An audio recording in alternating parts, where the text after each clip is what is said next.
Have you ever had one of those wait a second up moments? Where something just doesn't add up, but no one around you is saying it out loud? You're staring at a so-called starter home listed at $900,000 with a layout straight out of 1974. We're talking popcorn ceilings, shag carpet, and a bathroom that hasn't seen sunlight since Reagan was in office. And you pause. You think to yourself, hold up. How did my parents do this? How did they afford a house, 2 kids, a minivan, and annual family vacations on just one income? And here I am, splitting rent with a roommate and Googling how to budget for eggs like I'm trying to plan a lunar mission. Yeah, that moment, that's not you being bad with money. That's you realizing the rules have changed, and nobody told you. Hey, I'm Nate, and I'm kind of obsessed with how modern capitalism is rewriting your money rules. Like, probably more than is socially acceptable. I've been known to bring up wealth inequality at brunch, while people are sipping mimosas. Yeah, I'm that guy. Here's the deal. If you're tired of financial advice that doesn't match reality, if you've ever heard things like just work harder or stop buying iced coffee, and thought that can't be the solution, then you're in the right place because that advice, it was written for an economic world that no longer exists. So before we dig into how we got here, take a second, hit that subscribe button. Not for the algorithm, do it for the younger version of you, the one who still believed that working hard, following the rules, and being responsible would be enough. We owe that version of ourselves some answers. Here's the question I want to start with. What if the economic game you think you're playing already changed? What if it's not just harder now? What if it's an entirely different game? Let's be honest. There was a time, not too long ago, when the math actually worked. You could graduate high school, get a job with decent benefits, buy a modest home, raise a family, and even retire with a pension. That wasn't a fantasy. That was normal, but somewhere between then and now, normal quietly left the chat. Housing prices skyrocketed, wages stagnated. The cost of healthcare and education exploded. Retirement plans shifted from pensions to you're on your own. And along the way, we kept being fed the same old advice, as if nothing had changed. It's like showing up to play Monopoly, but everyone else is already playing poker. You're counting paper bills, and they're sliding chips across the table. So let me ask you again, what if the old American dream isn't broken? What if it's obsolete? This isn't about doom and gloom. This is about seeing things clearly, because when you stop blaming yourself for not keeping up and start understanding the system you're actually in, you unlock power. You stop surviving and start strategizing. So in this video, we're going to pull back the curtain. We're going to look at how the rules of capitalism have shifted in the last few decades, why costs went up, why wealth concentrated at the top, and what it actually takes to get ahead now. Not hustle hacks, not guilt trips, real talk, real numbers, real strategy. Let's dig in. Let's rewind the clock for a second, back to where this whole idea of the American dream really took root. What was the dream, exactly? It wasn't about yachts or private jets. It was simple, and honestly, pretty reasonable. A decent job, a modest home, a family vacation once a year, and maybe even a pension waiting for you at the finish line. For millions of Americans in the 1950s through the early 1970s, that wasn't some far-off fantasy. That was real life. Let me paint you a picture. It's 1963. A young man named Frank graduates from high school. No college degree, no fancy connections, just a solid pair of hands and a willingness to work. He lands a job at the local auto plant, the kind of place where you show up at 7 in the morning, grab coffee with the same guys every day, and put in a full shift assembling engines. It's tough work, greasy, loud, physically demanding, but it's honest work.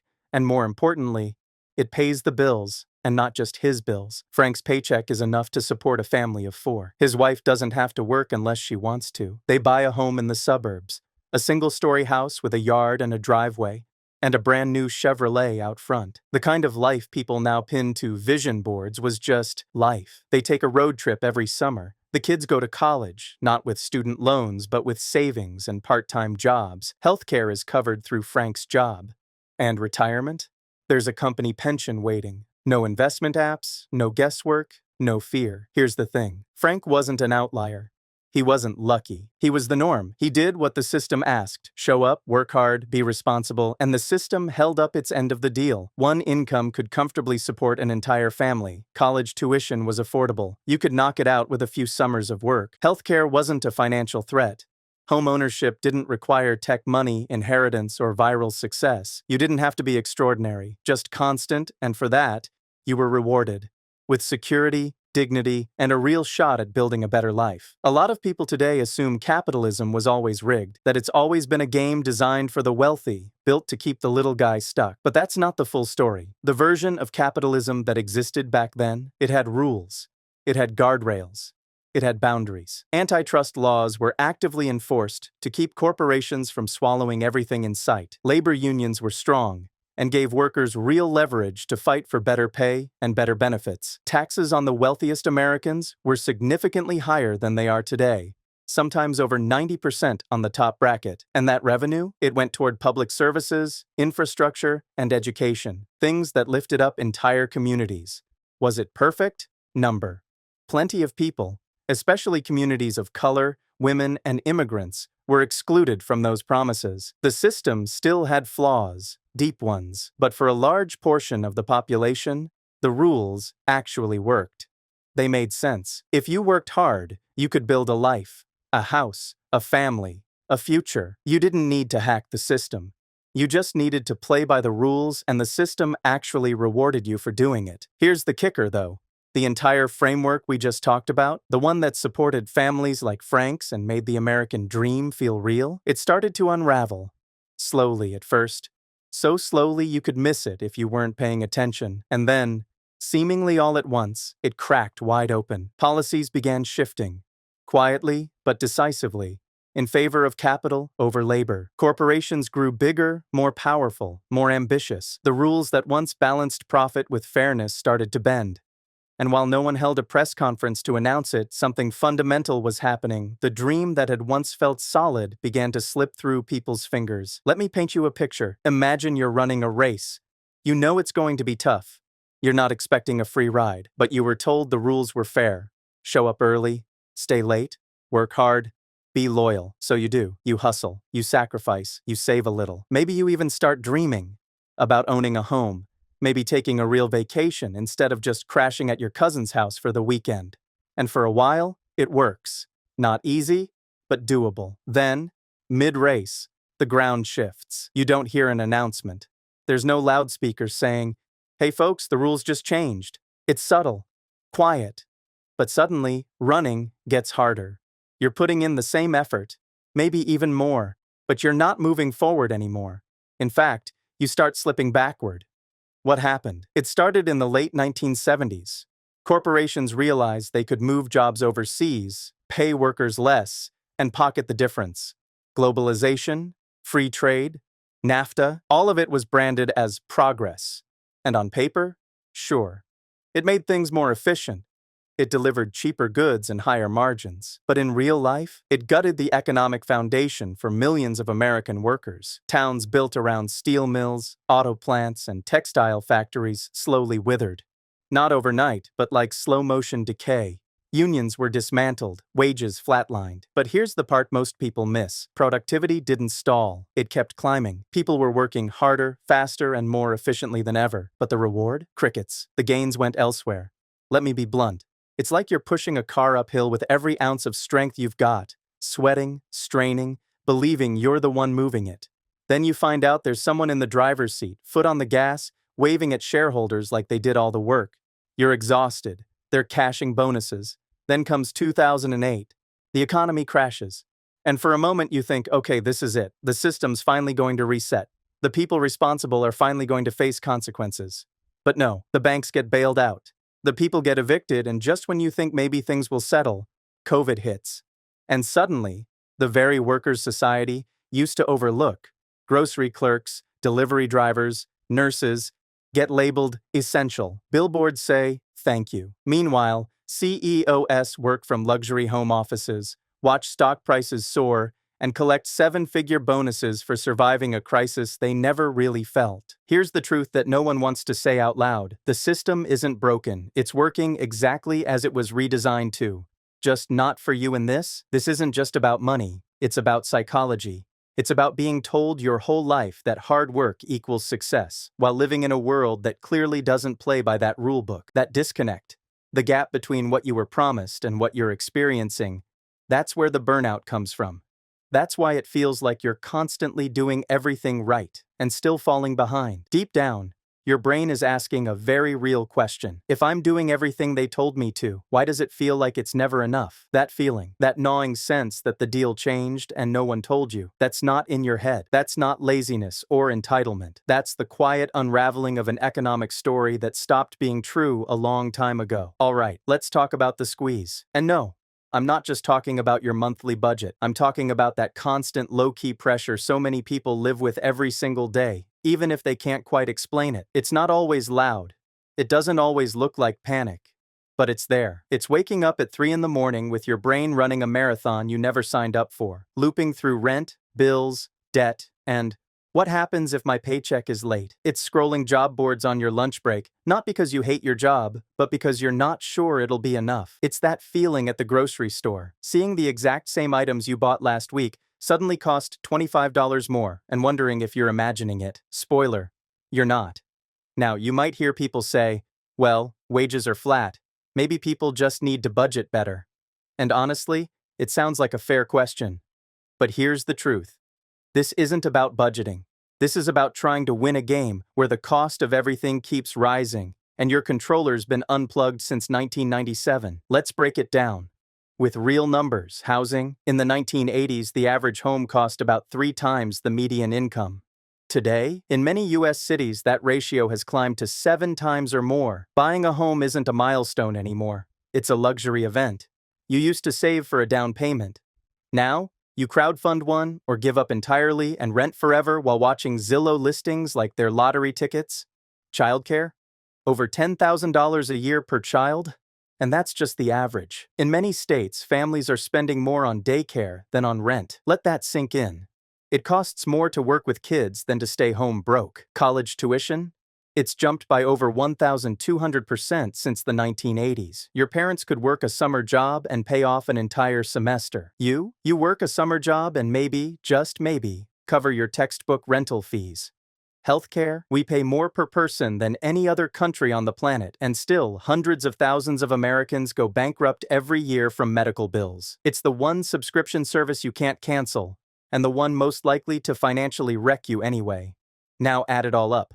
Food, gas, rent, insurance, a broken crown on your tooth, a car that suddenly needs 4 tires.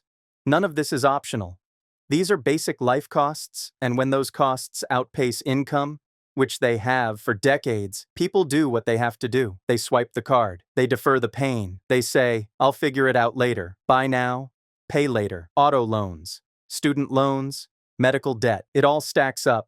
And fast. Today, the average American household carries over $100,000 in total debt.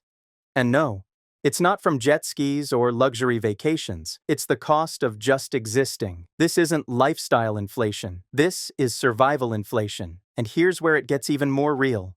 The psychological toll. When you're living in a system where you're doing everything right, working hard, paying bills, saving what little you can, but still feel stuck, it messes with your head. You stop thinking long-term. You stop making plans because why would you plan for retirement when your account is overdrafting in real time? Why think about having a second kid when you're barely affording daycare for the first? Here's a stat that should stop you cold. There are 10 million children under the age of 5 currently in some form of paid childcare, and in some families, childcare alone costs more than the mortgage. Let me say that again. It costs more to go to work with kids than to own a home. So what happens next? Birth rates drop, mental health tanks, financial planning disappears, the ability to imagine a stable future crushed under the weight of constant short-term survival, and the wildest part? So many people are walking around thinking this is their fault, like if they just worked harder, skipped more lattes, downloaded one more budgeting app, it would all magically click. Let me be very clear, this is not a failure of discipline. It's a system that's been redesigned without room to breathe. We are telling people to run faster while quietly stacking weights on their shoulders. We're measuring character by savings account balances in a world where eggs cost $6 and childcare costs a second income, and still, people show up. Every day, doing their best, not lazy, not careless, just trying to keep up in a system where normal has quietly become unsustainable. Let's talk about wealth, not income. Wealth, there's a difference, and not a small one. A massive one. It's the kind of difference that quietly determines who stays stuck And who starts to move ahead? Most people are taught that if you earn a good salary, you're doing fine. You've made it. But here's the uncomfortable truth. The game was never really about income. The game is ownership. Let me tell you about two real people I know. Person A is like a lot of folks you probably know. They're great at their job, smart, disciplined, hardworking. They make solid money, maybe even six figures. They're renting a nice apartment, driving a reliable car, saving what they can into a 401k, trying to do everything right. They show up early, stay late, and are proud of their work ethic. But here's the problem. Everything they have comes from their paycheck. If the work stops, the money stops. It's a linear equation. Time equals money. No time, no money. Person B, same age, not stressed, not grinding 60-hour weeks. In fact, they work less. They're not lazier, they just play a different game. They own 2 rental properties, a Roth IRA, some index funds, and a few ETFs they picked up back in 2017. While they sleep, their assets are working. While they're on vacation, their wealth is growing. Their money isn't tied to labor, it's tied to leverage. Now I'll be real with you. For a long time, I thought person A was doing it right. That's how I was raised. Show up, work hard, stay loyal, keep your head down. Sacrifice now, and it'll all pay off later. But person B, that's the game that builds real wealth, quietly, consistently, without fanfare. As of early 2025, here's what the data says. The bottom 50% of Americans combined own just 2.5% of the nation's wealth. Meanwhile, the top 1%, they control over half of all stocks and mutual funds. So when the market hits a record high, when headlines scream about a booming economy, most people feel nothing. The 1% feels everything, because they own the system, and the system rewards ownership. This is why someone like me, Nate, a lifelong worker, started getting frustrated. Because I realized it was never just about how much you work. It's about what your work is connected to. Here's where we have to talk about the two classes that now quietly define our economy. There's the investor class. They own the assets, the capital, the production. They get wealthier through growth, not grind. Their portfolios make money while they live life. Their income doesn't depend on clocking in. Then there's the worker class. They trade time for money. No hours, no income. Every raise is incremental. Every break costs them. And most of the time, they're just trying to stay afloat. Not because they're doing anything wrong, but because the rules of the game have shifted. I'm not saying that to knock workers. I've been one my whole life. I've pulled the long weeks. I've done the math on how many hours of my life a vacation would cost me. I've been proud of my work ethic, and still frustrated that it didn't seem to be enough, and that's the point. The game has changed. When wealth piles up in the hands of those who own, and not those who work, something deeper happens. The investor class doesn't just build portfolios, they start to shape everything else. They influence the housing market, the job market, politics, tech platforms, and even what content shows up in your feed. They don't just own homes, they own the apps that rent you those homes. They don't just earn more, they control access to opportunity, and listen, this isn't a conspiracy theory. It's capital mechanics. It's how systems work when capital is concentrated, and here's the part that stops you cold. Some economists are now calling this new era neo-feudalism. No swords, no castles. But the structure is eerily familiar. A small elite controls the assets. Everyone else rents. Homes, cars, education, healthcare, even their own time. It sounds dramatic, right? So let me ask you this. When was the last time you truly felt like you were building ownership? Not just renting your life, one monthly payment at a time? Exactly. Here's where things get kind of wild, and honestly, if you're anything like me and love peeling back the layers of how systems actually work, this next part is like brain popcorn. Let's talk about gig work and AI. Two massive forces quietly reshaping the labor market. You ever hop in an Uber and the driver says something like, "Yeah, this isn't what I planned to do, but it's what's available right now"? That little moment? That's not just a side hustle story. It's the reality for millions of people. On paper, gig work looks flexible. Be your own boss, work when you want. But real talk? Most people don't choose gig work because it's freeing. They choose it because the stable jobs disappeared. Full-time roles with benefits, pensions, paid time off, vanished. What replaced them is an app that treats you like a contractor, but controls you like a boss. There's no safety net, no predictability, and here's the scary part. You can be deactivated overnight. One bad review, one customer complaint, one change in the algorithm, and boom, your income is gone. No warning, no HR rep, just locked out. Now let's throw AI into the mix. You've probably used a chatbot lately, right? Maybe to track a package or ask a question online. That wasn't just a cool feature. That was someone's job, automated. A McKinsey report recently said that up to 30% of current jobs could be automated by the early 20s. And this isn't just factory lines and self-checkouts. We're talking about customer service, accounting, legal research, even parts of medicine. But here's what hits differently. AI isn't just replacing workers, it's reallocating money. When a company swaps out 500 employees for an algorithm, those savings, they don't go to retraining programs. They go to shareholders, to the board, to the same top 10% who already own 89% of all stocks. It's a quiet shift, but it's enormous. Labor gets cheaper, capital gets richer. And for everyday workers, the future starts to feel less like a ladder and more like a treadmill. You run harder, get smarter, push further, and stay in place. Let's have a real moment. I'll say it flat out. Capitalism is brilliant at creating wealth. It rewards innovation. It incentivizes risk. It gave us smartphones, on-demand movies, 3D printing, overnight shipping. But here's the part most people are afraid to admit. Without boundaries, capitalism doesn't become more efficient. It becomes more extractive. Like a car with no brakes, it accelerates until the system crashes, and history backs this up. Look at 1929. Wealth inequality hit record highs. And then, the Great Depression. In 2008, same pattern. Too much power at the top, too much fragility at the bottom, crash. Now look around. The gap between rich and poor is even wider. CEO pay has exploded. Housing is speculative. Gig workers are treated like disposable parts, and AI is about to scale all of it. Ever tried stretching a rubber band too far? It doesn't snap right away. It stretches, tighter and tighter, until one day, crack. That's the economy right now. Tense, stretched, unsustainable. The working class is carrying the weight, and the system keeps piling more on. So yeah, you might be thinking, okay, Nate, I get it. But is there any hope? Or are we just riding this thing off a cliff? Fair question. And here's the good news. It doesn't have to end in collapse. But for that to be true, something has to change.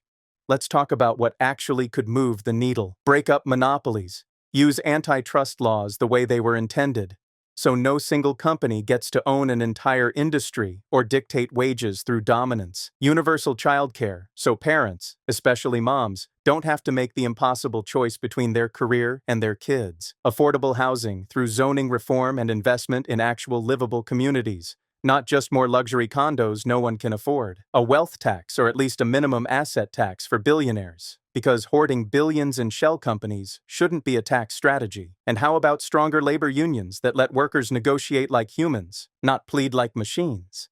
A world where PTO isn't a luxury, it's a right. Now, is all of this going to happen tomorrow? Number. But here's something people forget. Systems change when people get fed up, get informed, and then get organized. That's the pattern. That's the psychology of change. And honestly, I see it happening. Right now. You're here, watching, learning, questioning. You're talking about this with friends, sharing videos like this one. You're asking better questions. And that's where every movement begins. From here on out, the people who understand how this system really works, they won't just survive it, they'll reshape it. So here's where we land. After everything we've unpacked, from disappearing pensions to rising debt, from AI replacing jobs to the slow grind of survival inflation, there's one clear truth staring us in the face. The rules of capitalism have changed, but the tools to navigate it, they're still within reach. You don't need to be born into wealth. You don't need insider stock tips or to go viral or invent the next big thing. You just need to stop playing by rules that were written for someone else's game. Because while the old map might be outdated, there is a path forward, and you're already standing at the trailhead. Here's your 3-part playbook for the new economy. This is the shift. Your shift from being reactive to being intentional. Ready? Number 1. Change from labor to leverage. If your only strategy is trading time for money, you'll always hit a ceiling. The goal isn't just to work harder, It's to build leverage. That means skills, assets, systems, things that make money even when you're not clocked in. Your job can pay the bills, but your leverage builds wealth. Number 2, learn skills that compound. Not just the trendy stuff, but the high leverage, high longevity skills. Writing, tech, investing, sales, communication. These are skills that scale, that open doors, that build your value. They're not nice to have. They are your power tools in this version of the game. Number 3, build income streams that aren't tied to your clock. No, passive income doesn't mean easy money, but it does mean possible money. It means creating small flows, freelance gigs, digital products, rental income, dividends that add up over time. A trickle becomes a stream. A stream becomes a river. You don't need to build a dam overnight, you just need to get the flow going. And beyond those 3, stay awake. Stay engaged. Watch who owns what. Read between the headlines. Pay attention to policy, because politics shapes economics more than most people realize. And please, invest. Even if it's tiny. Even if it's just $5 a week. Even if it feels slow, because wealth isn't built on timing the market, it's built on time in the market. That's not hype. It's not luck. It's math. It's psychology. It's power. So here's your homework. Yeah, we're going there. This week, pick one move. Just one. Start a side hustle idea. Open a Roth IRA. Watch a tutorial on index funds. Sell something you don't use. Cancel a subscription and set up an auto transfer to savings instead. One small act that shifts you from worker to builder. That's it. Doesn't have to be dramatic. It just has to start, and when you've picked your move, share it in the comments. Tell me what you're doing to shift the game. Your first step toward financial leverage, not just labor. I'll be reading. I'll be rooting for you. Because this is how the shift starts. Not with revolutions, but with millions of small, quiet moves that build something louder than noise. They build change. I'm Nate. I'm here to make your money work. Hit that subscribe button, stay sharp, and let's rewrite this story, one smart move at a time.